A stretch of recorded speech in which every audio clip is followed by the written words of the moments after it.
a minutos de que se conociera que Donald Trump había ordenado un segundo ataque contra una narcolancha que transportaba cocaína y fentanilo, Nicolás Maduro ofreció un discurso donde dejó varias consideraciones, pero te diría que lo más importante es que planteó que están preparados para una agresión. Y esto coincide con información que llega desde adentro del Palacio de Miraflores, y es que el régimen cree que Estados Unidos es realmente capaz de invadir. Escuchemos a Maduro.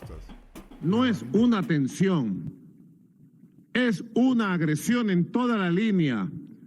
Es una agresión judicial cuando nos criminalizan. Es una agresión política con sus declaraciones amenazantes diarias. Es una agresión diplomática y es una agresión en camino de carácter militar. Y Venezuela está facultada por las leyes internacionales para hacerle frente integralmente a esta agresión. No es una tensión, es una agresión. Bueno, esto lo plantea Nicolás Maduro. Insisto, es la información que llega desde Venezuela, que efectivamente ellos creen que va a seguir avanzando Estados Unidos. ¿Y cuál es la respuesta? Más allá de la militarización de las calles y de avanzar con el armado, o mejor dicho, el reparto de armas a la población. Bueno, presentaron la flota de la Armada Bolivariana. Claro, un detalle, está hecha con inteligencia artificial, mira. Defender con honor la integridad de la nación, desde las profundidades del Caribe hasta el último rincón de nuestras costas.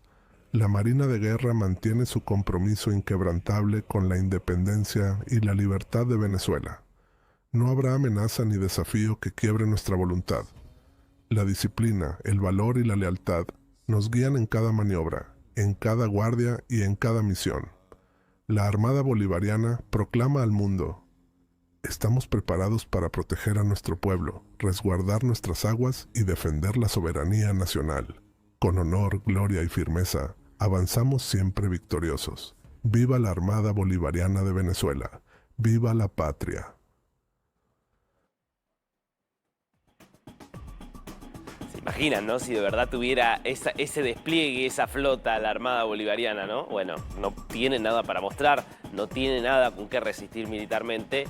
Solamente por ahora el objetivo es mantenerse unidos y evitar las filtraciones, evitar que haya un grupo que quiera terminar derrocando a Maduro. Y llegó el segundo ataque de Estados Unidos a Venezuela, o a un blanco liderado por el narcoterrorismo venezolano. En este caso fue una lancha más pequeña que la lancha que había sido atacada hace 2 semanas, y tenía 3 personas que murieron como consecuencia de este ataque que estás viendo en imágenes, al igual que el primero anunciado por Donald Trump a través de un posteo en su red social, en Truth, donde dice: esta mañana, bajo mis órdenes, las fuerzas militares de los Estados Unidos condujeron un segundo ataque cinético contra una banda del crimen organizado que salía de Venezuela. No especificó en este caso si era el Tren de Aragua, como había sido en el ataque de hace 2 semanas. Así lo anunciaba Donald Trump. All you have to do is look at the cargo that was like it's spattered all over the ocean. Big bags of cocaine and fentanyl all over the place. We have noticed that there are no ships in the ocean anymore. We're seeing that there's like no ships, no, you know, when the first one we went, there were hundreds of boats. Now there are no boats. I wonder why. Meaning no drugs are coming across, probably stopping some fishermen too. Now, what does that mean? That means there's no drugs coming by sea, but they do come by land. And you know what? We're telling the cartels right now, we're going to be stopping them too. Bueno, mensaje ahí importante, ¿no? Ya por el mar no se están animando a venir, porque ahí está la flota de 8 buques, un submarino militar y varias cosas más. Ahora vamos a empezar con los ataques por tierra. En este momento, la información que sale desde el régimen es que en Venezuela creen que va a haber algún tipo de ataque de gran escala y no descartan una invasión. Por lo menos eso es lo que cree el régimen de Maduro. Bueno, 24 horas después de lo que fue el escandaloso final de la vuelta a España, vamos conociendo más detalles de lo que fue claramente una acción deliberada del gobierno español de Pedro Sánchez, de decir: me alío con lo más brutal y violento de la sociedad española. ¿Por qué digo esto? Primero, porque se conoció que el despliegue policial fue ridículamente inferior a lo que se requería esta operación. Había mucho menos policías que en operaciones similares. que, por ejemplo, tenían identificados entre la gente que se movilizaba a unos 560 violentos, que ya estaban identificados que eran violentos, que iban a hacer daño, y sin embargo, de los policías que había expertos en antidisturbios eran solo 500. Es decir, había menos policías antidisturbios que grupos violentos. Después, se prueba que había por lo menos 9 terroristas vinculados a ETA en su momento, o personas vinculadas a actos terroristas de ETA en el pasado, que había varios yihadistas, es decir, personas investigadas por yihadismo que estaban también movilizadas, que además se les dio una orden deliberada a la policía de no utilizar la fuerza. Es decir, paso a paso, un plan digitado desde la Moncloa para alentar el caos y para avalar la violencia. Algo que, además, termina avalando Pedro Sánchez ya en el post. Él lo alentó previamente, ya con las banderas de Palestina, diciendo vayan a hacerlo, claro, previamente al en el pre, el post. Y en el post, fíjate lo que dijo. Nosotros, por supuesto, que rechazamos siempre la violencia. Faltaría más. Lo hemos hecho siempre.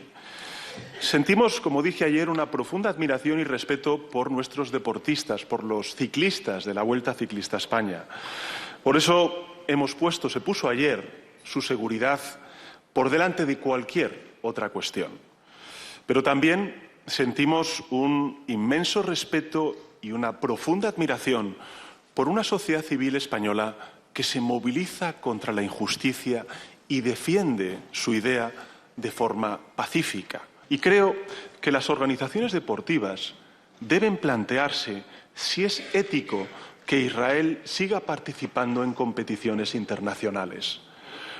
¿Por qué se expulsó a Rusia tras la invasión de Ucrania y no se expulsa a Israel tras la invasión de Gaza?